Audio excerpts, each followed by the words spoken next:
I'll go to Mercedes dealership and they'll be like, you want some water? You want a drink? You want a snack? Yes, I want all of them. I bought the car. I want all of it. I want all the perks.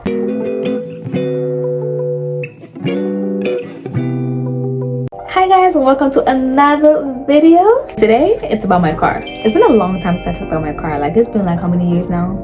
A long time. This time we get into the things that I love and things that I hate about my Mercedes GLA 250. I can't believe it's been like 2 years already. That's crazy. I got this car in 2023. It's been great. I wanted to do this video because I feel like it's kind of not fair for me to just bring my car and show you guys, hey, I got a new car, etc., and then just dip on you guys for 2 years. That's crazy. So I kind of want to talk about things that I love about the car and things that I hate about the car, since it's been like 2 years of me driving it, experiencing it, loving it, hating it, feeling it. I don't know, but yeah, let's talk about it. So let's start with what I love, or should we do what I hate about the car first? I think I want to start with love. Let's start with some positivity. What I love, one, is how smooth it drives. If you don't know, my first car was a Ford Fiesta with that little car, and maybe that steering wheel was a little tough. But the Mercedes, it just glides to my hand. Like, it glides to my hand. Okay, it's so smooth. Like, it's very smooth, and I really like that about my car. Like, chef's kiss. It handles so well. Like, every time I drive it, I feel so bougie. I feel so luxurious. You know what I'm saying? It's so effortless, especially on the highway when I'm doing like long drives and stuff. The peace, the comfort, I love it. I love it. It's perfect for like long drives, city cruising, like, you know, it's very nice. I love that about my car. That's the first thing, like the smooth drive. Two would have to be the interior quality. Like, I love my interior. Like, when I was buying the car, I told you guys my video before. If you haven't watched that video, please go to watch it. I know it's been 2 years, but please go watch it. But when I was driving, when I first got it, the reason why I wanted it was the ambient lighting, and that always gets me. Like, every time I hop in the car, I'm like, yeah, I made the right choice. Because there was a lot of cars at that time that did not have the ambient light, and my dad was like, why don't you just get that one? It's gonna be over in a few years. No, after 1 year and almost 2 years, I could plainly tell you that I still love the ambient lighting every single day. Like, it's one of the reasons why I'm excited to just jump in my car and just take a nighttime drive, because like the purple, the colors, oh, it's beautiful. It's gorgeous. Like, that whole dashboard space, the infotainment system, it feels futuristic, I might say, and I like that about it. Next is gonna be my panoramic roof. I love that too, especially in the summertime. Even in the winter times, like, so when you close everything, right, a car can feel like pretty, clustered and all that. But when I open that to the heavens, stop. The lighting in the car is great. It feels more roomy. Like, I just love it. In the summertime, I'm always like open it, go to a little park or something, and just sit at the top and just chill with my leg hanging in my car. That's cute. It makes like the car feel so open and airy. Next is gonna be my fuel efficiency. Even though I don't like the fuel cost, I like how it's efficient. Like, when I buy gas, it lasts for a long time. So I used to buy 87, not for my car, my old car. So upgrading to a 93, I was thinking I'm gonna pay like, a lot of money, like $70, $80 for gas, but no, like, it's cost me $50 to fill up my whole tank, and it lasts me over 2 weeks. So the fuel efficiency is one thing I love about the car. Like, for a luxury car to cost you $50 every 2-3 weeks, yeah, that's good. And I drive for work. Like, I drive 15 miles and 50 miles back. It's 30 miles to go to work. So I really drive every single day to go to work, but it still lasts me a good 3 weeks. So I love the fuel efficiency of my car, especially compared to other SUVs. Yeah, I'll pick that. Next is going to be the fact that my car is an SUV, but it's a compact SUV, and it's bigger than most compact SUVs, but also smaller than like your big SUVs. So it's kind of like perfect. Like, so I actually love that about my car as well. I'm tiny, so it's perfect for me to like maneuver the street, all of that stuff, sit in the car and feel comfortable. Like, when I sit in it, I feel like, a big body Benz, but also because like, also when I'm driving it, it feels like a, regular car to just maneuver around. And the interior feels very roomy. I also have good trunk space for a small SUV. So what I mean, like, it's not a compact SUV, but it's also not big SUV. It's like right in between, and I love that. Like, perfect. Next is gonna be my safety features, because I don't even know how I'm gonna drive a car without the safety features from now on. The lane assist, which always tells me when there's a car next to me, or because sometimes when I look in the mirror, right, I don't see the car. So then I'm about to turn, and the sense I try to turn, the scene was like beep beep beep. I'm like, okay.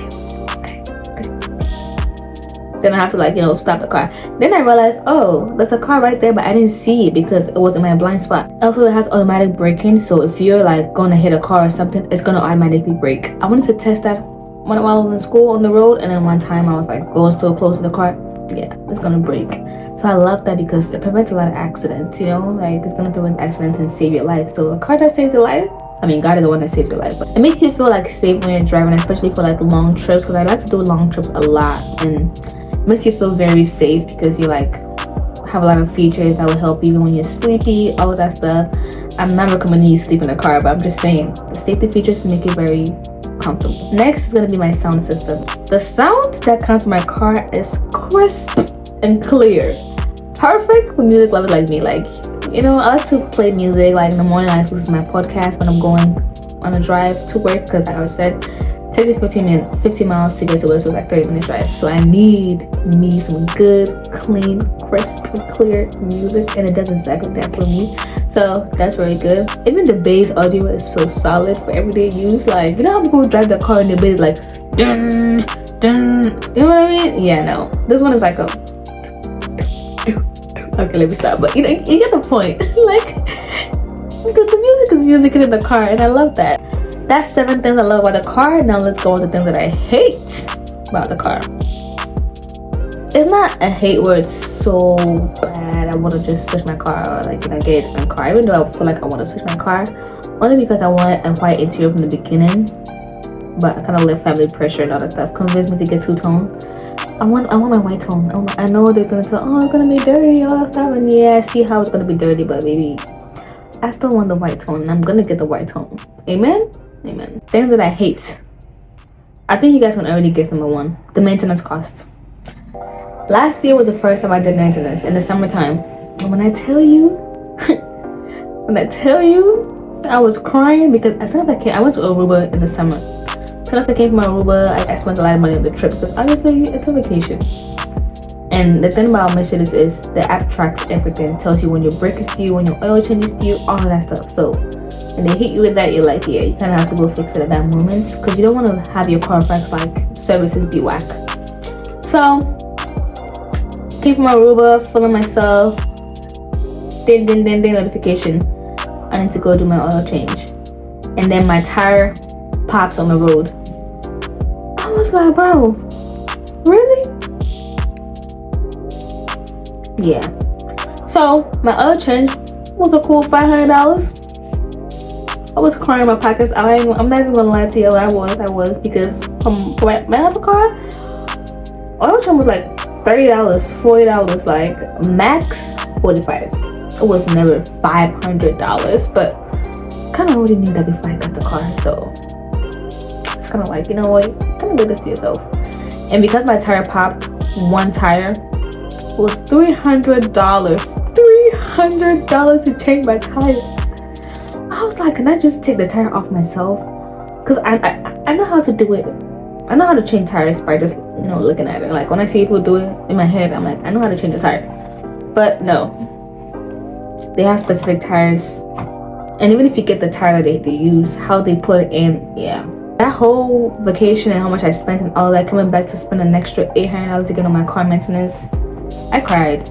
I'm not even gonna lie to you, I did cry. 2, the parts are expensive, and if you want to fix something about your car, it's gonna take a long time. So first time I got the car, right, after a few months, my gas latch wouldn't open, so my gas would be at like 0, and I can't put gas in it because it wouldn't open and close. So I had to call a dealership. Luckily, because of my warranty, I was able to take it in to get it fixed. So they gave me Uber rides back and forth. They couldn't give me a complimentary car because there were no cars. Like, I live in Champaign, which is a small place, so they don't have a lot of those services. Like in Chicago, I would have got a car like to use in the meantime while having my car fixed. So they just give me Ubers to ride around, which is why I love driving a luxury car, because they take care of you. Like, even when I go to the dealership, I just love to go. Now I go to dealerships for fun. I'll go to Mercedes dealership and they'll be like, you want some water? You want a drink? You want a snack? Yes, I want all of them. I bought the car. I want all of it. I want all the perks. But that doesn't take away from the point that I hated buying parts. I didn't have to buy it, but like when they have to fix something for you, it takes a while because they have to order it, has to come in, they have to fix it for you, all that stuff, and it was a hassle to get my gas filled and all that. So Don't like that about it. Next, it's not something that I like hate with my whole heart, but I kind of don't like it. At the beginning, it was a struggle. So Mercedes, the GLA's technology is a little, you gotta figure out the technology. If you're not a tech person, like, you wouldn't know how to maneuver it. Like, my dad has always wanted a Mercedes, and when I took it to him in Chicago and I was like, you know, drive it, he could not like drive it. Like, if you want to, you know how your regular car you have to move the, what do you call that? I don't know, but you know, you have to move to drive, to park. Everything is on the screen and everything's on like a button by the steering wheel, so like you have to kind of touch that. So the technology is like a little bit advanced and almost like futuristic. So if you're somebody who is not too techy, don't want the struggle and the hustle, yeah, you might want to get you like a cool other car, because the GLA 250 is more tech advanced. And at the beginning, I didn't like that. Like, I couldn't even find how to change my infotainment system, my Bluetooth, all of that stuff. I was like, where are you? I forgot to mention, I actually love having the Hey Mercedes too. I guess another extra point that I love about having my car is the Hey Mercedes. So when I first got it, right, before the system upgraded, it has upgraded now. If you ask her, hey Mercedes, what do you prefer, Mercedes or a BMW? It's gonna be so shady. It's gonna tell you a Mercedes, because that's exactly why you're sitting in this car. It's so shady.